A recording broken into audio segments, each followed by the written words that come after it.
Hello, welcome back to another episode of Any Topic Tango. I'm your host, Joe, and today we're going to talk about the Ontario forest fires.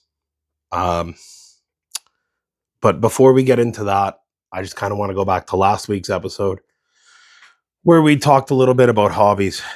So I did have some messages from some people who talked about their hobbies, and yeah, it was pretty good. So some of the comments I got was knitting.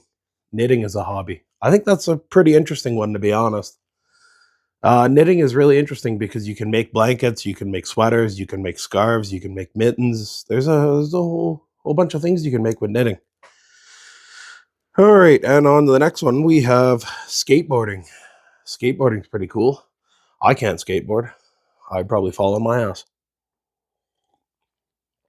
So skateboarding's an interesting hobby to have.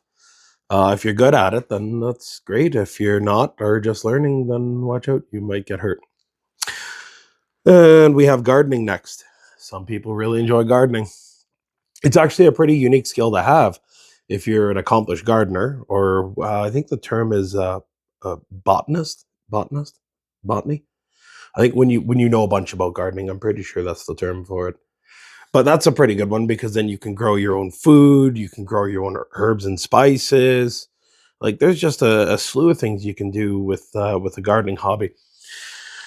And then our final hobby from last week's is simulation gaming. That's a pretty fun one. I myself, I'm a simulation gamer, so I understand that urge to play simulation games, especially with my eyesight. Simulation games are a way that I get to kind of enjoy more of a normal life. So simulation gaming is pretty cool. So yeah, that's all for last week's hobbies. And now let's get into the meat of what today's topic is about. Because I debated all last week and part of this week on making this episode, and it's talking about the forest fires in Ontario. Now, I live in northwestern Ontario. I live in a little town called Ignace, which is a couple of hours north of Thunder Bay and about 5 hours east of Winnipeg. So we're pretty in the middle of nowhere. We are along the 17, but yeah. So forest fires in Ontario are really nothing new. They happen every year, and of course, I do not want to belittle the the scope of forest fires because they are bad, but forest fires have become more normal in Ontario, I would say. Like we're used to seeing them every year. Like even if you Google it, forest fire season in Ontario, it'll tell you that it starts on April 1st and ends on October 31st. So it's unfortunate that it has become a normalcy, I guess, when really it shouldn't be because of the sheer destruction that happens when fires occur. Um, so yeah, one of the things I'd like to talk about is this season was a lot different. I know looking at it, like we were gonna have a pretty normal season with normal fires, and then we just got hit with this massive heat wave. And this massive heat wave brought a lot of fires. Um, if I'm not mistaken, I think there's a little over 200 active forest fires in Ontario right now. We have been pretty lucky in the last day or 2 or 3 days where we've had more rain, and that has kind of helped with the forest fires in the region. Um, but it seemed like I don't know. To me, this year seemed a lot different because it just seemed like we weren't prepared for these fires. Like there was no preparedness for it. Like it just hit, and it was like someone flipped a switch and communities were starting to burn down. People were losing homes and people are losing their livelihood. Like it's rough. Um, it hasn't really like living in Ignace. It hasn't really impacted me the most. I guess you could say it hasn't. It hasn't. There was a time And I think we're still under it. I don't know for sure if it's been lifted or not. Um, we were under a plan to evacuate.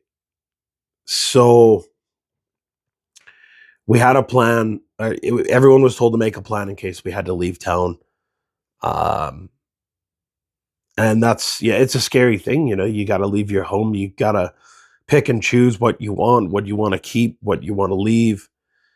Uh, and it's, yeah, it's a scary thing. You know, you're loading up your family photos, your family photo albums. You're packing everything up, and it's a very scary thing. Um, but to be honest, like, we did not get it as bad as some other people. Like, I know a lot of people who have lost their cabins, people have lost camps, people have lost their entire livelihood over this, and to be honest, it's fucking tragic. Like, it's rough. Um, yeah, the forest fire crews that are working right now to help extinguish the fires are doing an amazing job, and really hats off to them for continuing this fight. Um, and it's going to be an ongoing battle, I think, for the rest of the season. Like, it's just, there's so many fires around here. It's scary. You know, like, it's, you try to live a normal life, but at the same time, you're always in the back of your mind. You're wondering if it's going to get worse, or if it's going to get better. Like, you don't know, and that's the real scary part about it. Um, and I feel bad, especially for the families who have had a direct impact of this. You know, losing their homes and stuff like that. Like, that's, it's hard. You know, you spend your entire life working to build something, and just like that, in an instant, it's all gone. Um, the government response, to be honest, I don't think was very good. I don't think we had a good government response. I mean, I had heard things like the the government had cut the forest fire budget, which I did find out to be true, because I went on the website and looked, and yeah, we did actually cut the forest fire budget. And I'm thinking, like, are you fucking kidding me? Like, people are losing their homes, and we were cutting budgets. Like, what the fuck is this? Um, yeah, it's it's a scary thing, you know. Like, it really is. Like, it's hard. You know, you wake up every day, you try to be positive, but in the back of your mind, you're worried, you're scared, right? And it's, yeah, it's pretty difficult. Um, the next thing I would like to touch on a little bit is the US's response to it. They're posting online, like, I know, like, my entire social media had just lit up with posts online about the wildfire smoke, you know, and how it is ruining and destroying their lives. And I'm thinking, you guys have no fucking idea what's going on up here. You have not a fucking clue. People are losing their livelihoods, their homes, you know, their work sites, and you're worried about a little fucking smoke. Like, come on, give me a break. You know, saying that, and then they're saying that, oh, we don't manage our forests. Well, how do you manage the forest? Like, how do you do it? We have such a large area of forest. How the fuck are we going to manage that? And the thing is, eh, not all of our forest is accessible by road. So what do you do? It doesn't make sense to me what they're saying. Like, it's honestly, like, it's incoherent. Like, it's stupid. We'll manage your forest better. Oh, gee, fucking thanks. We never thought of that before. Like, hello. There has been some people in the US who have been pretty good about it, and saying, like, keep your heads up, we know it's a rough time for you. Keep, just keep up the fight. But some people are just absolutely fucking delusional. And I'm thinking like, oh my gosh, like what do you guys, what do you think we're doing up here? You think we're just sitting around doing nothing, having a grand old time? We're all worried. We're worried about our homes. We're worried about our pets. We're worried about where we're going to go if stuff gets bad. We've got people displaced already. We've got over 2,000 people in northwestern Ontario who are displaced from their home from this shit. Like, you really think that we're just standing back and watching this happen? You're out of your mind. Like, yeah, I don't even know what to say anymore about it. Like and it's harder with social media because like I know like personally I can speak from my feed. Like my feed is basically everything about the forest fires. It's everything about Ontario. And then I see some of the people in the US saying, oh, you're ruining our lives. You guys should have to pay us damages. For what? We can't control the smoke. The fire burns, the wind takes it. We don't know. I don't know what to say. Like, and you can't argue with them because some of them are just that stupid. And I was always told you never argue with a stupid person because they'll take you down to their level and beat you with experience. But yeah, I don't know. All I could say is thank you to the forest firefighters and the people on the ground who are making a difference, and they're trying to fight these fires. They're trying to make it better for us. They're trying to help us. We're getting resources from other provinces now to help us fight the forest fires, and thank God for that. Like honestly, I don't know. I was worried about talking about this. I because I don't want to make it sound like my situation's bad because it really isn't. I've still been able to live a really relatively normal life. But I feel bad for those who have been displaced and have been affected directly by this. I know when they issued that evacuation order or the evacuation plan thing for people to be prepared, I was shitting my pants. I was like, well, what do I take? What do I leave?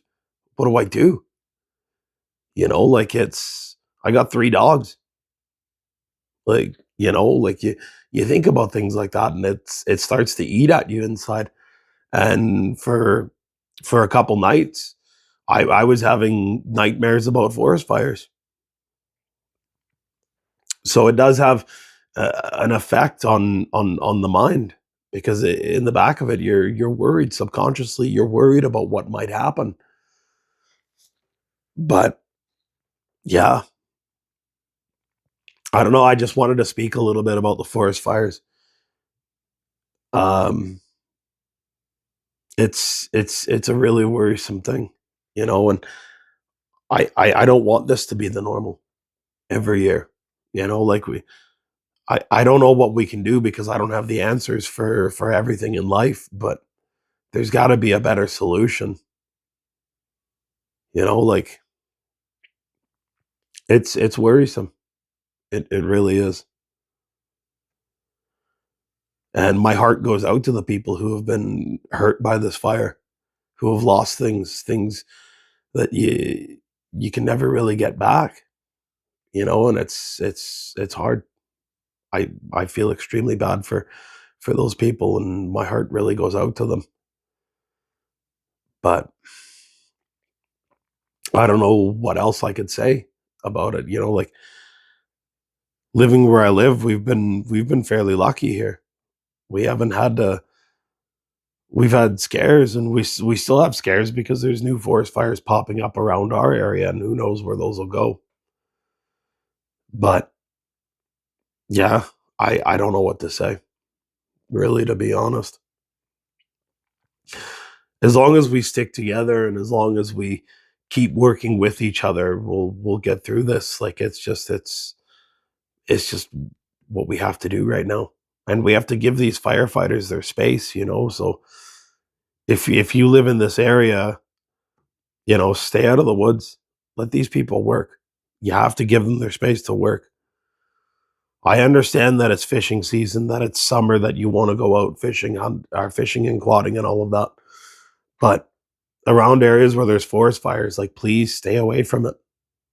Let these people do their jobs, because if we get in the way of them, then they're not going to be able to do their jobs.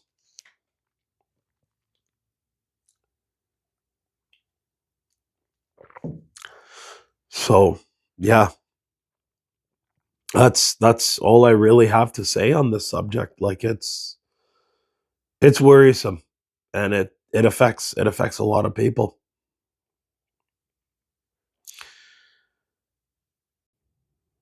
I just wanted to say thank you for watching this week's episode. If you watched it, um, obviously the topic wasn't the funnest topic to explore, but I just felt like I had to say something about it. Um, and please remember that things that I say here, like, this is my opinion. This is how I'm feeling going through this. So if you watch the video, thank you very much. Um, and I just wanted to say one more time, thank you, thank you, thank you, thank you to the people who are fighting these fires. It truly means a lot that you're putting your lives on the line to help us. And yeah, thank you from the bottom of my heart. Have a great day, everyone, and thank you for watching. Bye for now.